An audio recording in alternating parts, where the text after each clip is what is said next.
Hey guys, I wanted to come to you with a more cheerful video today, and it was going to be something completely different until I kind of woke up and realized that one of my most popular videos is how to get a job with a disability. But I made that video like 8 or 9 years ago. And I think it still stands for university students and people in that age range and under. But knowing all of my different experiences with employment, I thought it was about time I made a video regarding just getting a job with a disability in 2022 and how it differs and what my different experiences are and how my different experiences might help you. So if you are interested in that, watch on, and I hope you gain a couple of tips and tricks, or at least things to avoid that I have done. So one thing that I definitely did do was I leaned into changing up my resume. You can do this at a job search agency or like any place like that might help you with resumes.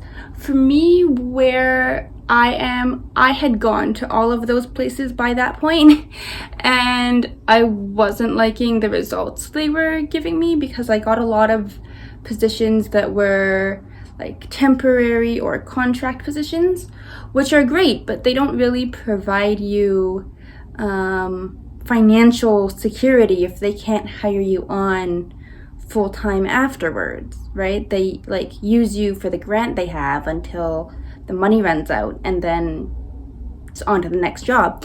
So I actually started looking right where you are now on good old YouTube, and I found a couple of resume writing channels that I really personally liked and resonated with the presenters, the content creators on those channels.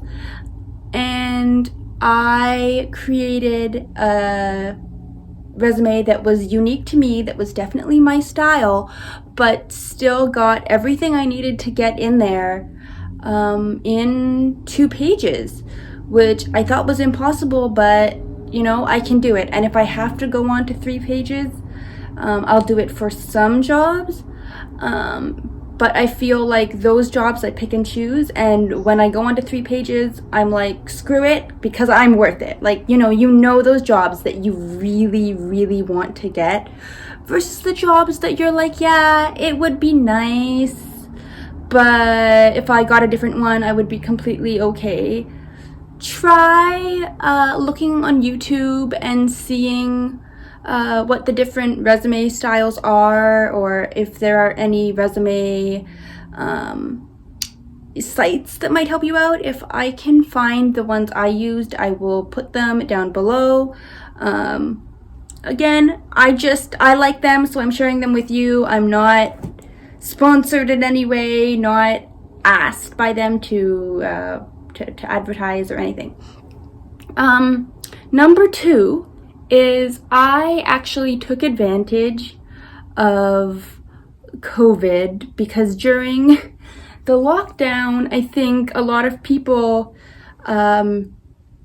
really reevaluated their life, and I was on that path, but I really dove into figuring out what I want, and not just what I want in a job, but like what I want out of life. Do I want a job that is high-powered and big title, or would I rather have a job where I'm less stressed and can kind of just punch a clock, but I know that I'm helping somebody, and I can know that at the end of the day I put my head down and I go, okay, I did a good job. I like the place I'm working. They are comfortable with me. And I have a permanent job there and I make decent money. So it's not necessarily what I saw myself doing, but it's good enough to let me do what I want to do outside of work and have enough money to do that. So that's something you may want to take into consideration. I know it's hard when you especially just get out of school, to think like, I did all this work for this diploma or this certificate, this degree, and now I have to put it aside just to do something that I'm not trained for. But I think what people misunderstand about a lot of education, and especially like education with persons with disabilities, like ours, or just any type of even societal disability, is sometimes you don't have the money to go to secondary education at all. I was the first person in my family on my dad's side to ever go to university, but I only have a bachelor's, and a lot of places want you to have a master's or higher. But I know it took me long enough to get my bachelor's, and I fought for that bachelor's and I paid for that bachelor's, and it's not cheap, and I was not able to get scholarships for higher education. And at the time, if I wanted to go into a master's program, I'm speaking just for myself, I know I would have had to take a year off, and then God knows what that would have done to just my drive to even do a master's program. And that would have just been even more schooling, which I would have probably been just finishing up now. And with the physical decline I have seen just because of aging over the past, it was like 7 years since I graduated university, I don't know if it would have been the best choice for me, but that's just me. So in a sense, I'm pigeonholed into the jobs I can do with just a bachelor's, but at the same time, there are a lot of jobs you can do with whatever your certificate is, or your master's, your diploma. I'm sure you know this. You just have to kind of get a little creative, and figure it out. But I think as persons with disabilities, if you haven't figured it out by now, we're pretty creative people, and I think we can make it work. And I think it's just the major thing I found is getting into a place where you feel comfortable, but also where you feel that people respect you for you. Because I don't know how many places I have been in where even if people didn't say like straight out to me that they didn't necessarily like me, or they took, people never really say what they really think of people. But you know how you can just tell by their energy sometimes how a person feels about you. Well, I wanted the people that I was going to be around for 40 hours a week, if not longer, to like me. I wanted to like being around them. I wanted to be able to kind of vibe with them. I not necessarily needed to be friends with everybody, but I want to feel comfortable and like I can be myself in my workplace. So that is another thing you might want to take into consideration. this other thing, which kind of stemmed out of COVID, which I'm sure you've all thought about and or heard about, working from home, or having like a flexible work schedule where you might do 2 days at an actual office and 3 days at home, or however that works out for you. I think that is something I truly enjoy when I have done it prior to COVID. I have not done it now with my current position because I don't have the equipment yet. But I think for persons with disabilities especially, it's really nice to have your own stuff around you, your own bathroom if you're physically disabled like myself, in a way that you may need specific things in your bathroom and not a line up to like wait, because that's a thing. And I think it's really nice to just be able to log off, not have a commute, not have any extra, what would you call this, like extra transportation you have to deal with.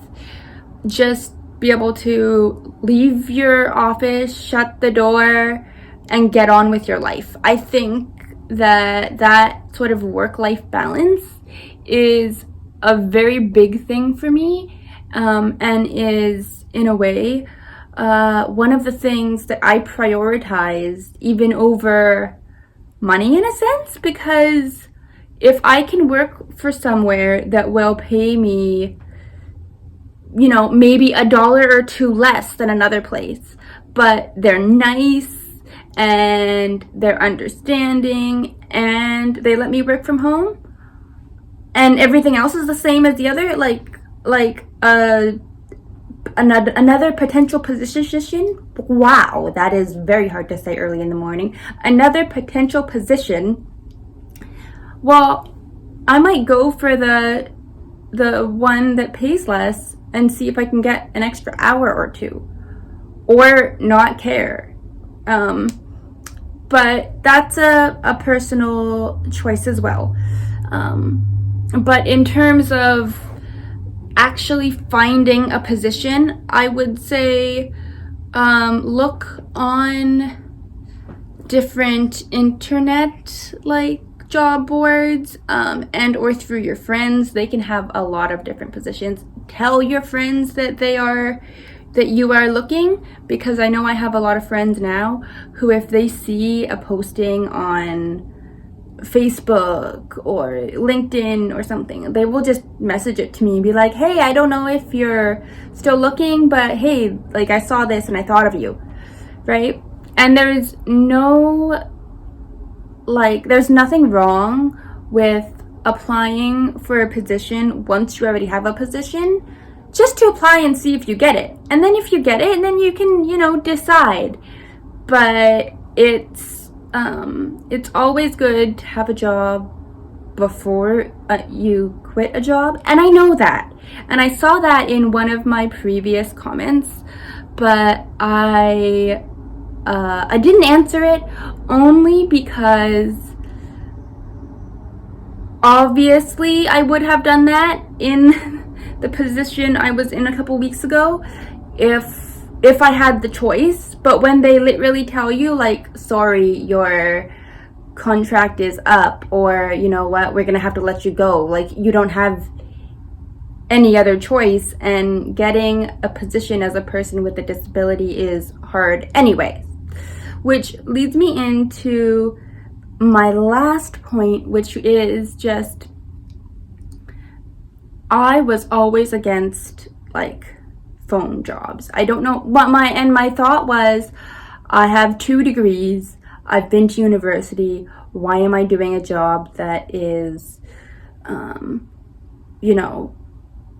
like requires a high school diploma and has, like, there's no real qualifications for it.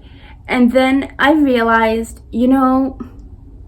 money is money. They still pay you, and they still pay you decent money. And it's probably less stress than what you would be under if you worked at an office job,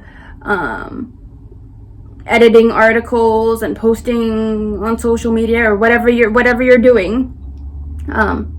I used to work in marketing and communications, so and I still do that for certain people from time to time. I write articles and things like that, which is another point. You could always have a side sort of thing that you don't do all the time, but you do once in a while for like a friend or for a specific organization. It's just a nice way to have like an extra, smaller income on the side. But I truly now think about it, and I thought, well, it's not necessarily the worst position to take while you're looking for something else, right? Because a lot of them you can do from home, and they have like health benefits, which, as persons with disabilities or people in general, the health benefits are the key. At least, even here in Canada, where we have a decent health system, you still need the benefits in order to get like the decent stuff. So, and I think everybody would probably agree with me that like, it's nice to be able to get glasses. It's nice to be able to go to a chiropractor or a massage therapist. And so taking all of that into consideration, I would say that those are my tips in 2022 for getting a job as a person with a disability. Look for work-at-home jobs. Look for jobs with some type of flexible work plan. And of course, too, don't be afraid to tell them that you have accommodations that you need. I've done that, and I've gotten fired by certain employers because they needed me to use their equipment, and I couldn't, like not even for, I needed to use my own stuff, and they wouldn't budge on letting me use my stuff while they got in something that was comparable that I could use. So I wasn't going to put myself through that to just be in a position where they would want to fire me in the end. Like, I don't need that anymore. I am old enough to know that. And I think that also becomes a point in your job search too, is you eventually find sort of the confidence in yourself to just know that you are just as respected and just as needed there as anybody else, and you should be. So you should stand up for your rights as a person and your rights as an employee. Like, there is no, well, if they're hiring you, if you're literally in the door because they want to hire you, obviously they think that you are good enough to be hired. So you can tell them, well, I need this. And if they aren't able to make that happen for you in a reasonable manner and make reasonable accommodations for that, then that can actually be considered against human rights. But anyway, I won't get into that. But that's how you know the employers you want to work for and the settings that you would be good in versus the settings that you might not. So don't be afraid to say no to something. Don't be pressured into taking something you don't want to take. If you feel in your gut that this is not good, listen to that gut. I took 4 jobs in a row just because I needed to have money. And they were the only jobs that offered me anything. And I had the worst 4.5, 5 years of my life. And I was depressed, and I was grumpy, and I was not me. Like, it was not fun at all. I was always crying. There was always something. And we don't need that. Like, you don't need that as a person. You don't need even more stress on top of your stressful lifestyle, whether you're disabled or able-bodied. You don't. I don't care. And nobody is paying you enough for that unless they're paying you 24/7, 365, which very rarely happens. So I would say go with your gut. Really just do something you like. Think about, is it going to work for me for now? Is it going to work for my lifestyle?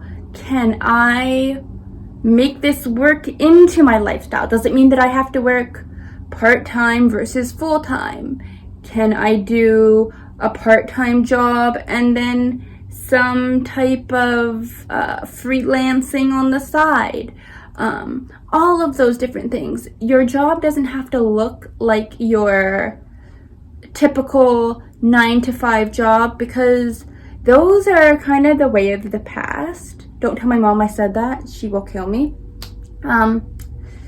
But they are. I think most people now are realizing that to stay in the same job for 20, 30 years and sit at a desk and do nothing but that one job is not really what people want anymore, and people are leaning into work-life balance. So take advantage of that. Know what your accommodations are. Don't be afraid to voice them, and spruce up your resume, and don't be afraid to actually be yourself. Because one thing I have learned over probably 600 to 700 interviews over the last 5 years, because yes, it is that many, is when they interview, they are looking for you. They're looking for like a person, and the person that will fit in with their culture. So they already know that your qualifications match, because otherwise they wouldn't be interviewing you. They want to know if you have the fit and the personality for their team. So don't be afraid to go in there and talk with your hands if you like talking with your hands. Be outgoing, maybe like within reason. Like, I wouldn't necessarily curse or anything during a interview, because that might come across a little bit not great. But just know you're going into an interview, but still be yourself. If they ask you to tell you something, tell them something about yourself that is not on your resume. Pick something, whether it's I like Harry Potter and I'm in a Hufflepuff house, or maybe you like hiking and you like hiking a certain trail, or maybe you do wheelchair racing and that is your big thing. just choose something you like to dance, especially to like Latin music, whatever it is. Choose something to just show them that you have outside interests. But yeah, just be you and don't give a shit about it. Because honestly, they want somebody who is confident enough to like stand up there, sit, and be like, hold themselves, be confident, be like, yeah, I work for this company. I can do this. I can deal with people. I can deal with bosses. I can deal with higher ups. And I can do it with a smile. But hey, if a customer comes up and has some kind of problem, I can deal with that too. And if I need to get stern and say, you know what, you don't speak to me like that because I will not stand for being cursed out, so you need to leave, you can do that as well. By having that confidence and sort of standing in that way, or like just creating whatever personality you need to create to create that self in that scenario. And I don't mean like fake it, but I think it is true that we have different selves when we are at work versus when we are with our friends versus when we are like home with our families. So put on your work persona, but I would also say, just because I'm an authentic person, try to make it as close to yourself as possible. But when you're being yourself, everything else will literally come out. And people have told me that before, and I did not understand it. But it is true. When you realize that, yeah, you're meant to be there. You're doing what you're doing. And you're doing what you're doing because you were trained to do it. And you were chosen, and it's not because you have a disability or you look a certain way or whatever. It's because you were chosen for you. So show them you. That's why they hired you. That is all of my tips for getting a job in 2022 as a person with a disability. And this video is very long, so I'm going to end it here and say thank you guys for listening to me jabber if you have listened this far. And if you have listened this far and you have not subscribed, press that little subscribe button, turn it from red to gray, and click that little bell to make sure you get notifications from me, because I will be uploading much more often, and you should see something from me probably every 2 to 3 days. I don't know when. It may be 4 days, it may be 5 days, but definitely more often than I have been posting previously. So with that, I'm gonna say it is almost time for verdict watch. I am watching the Johnny Depp Amber Heard verdict watch on Legal Bites for a little bit, and then I will switch to Emily D. Baker at 11, because that is what I do. I will be in the chat. If you want to say hi, you can say hi. But yeah, bye bye, and I will see you in the next one, guys. Keep pushing.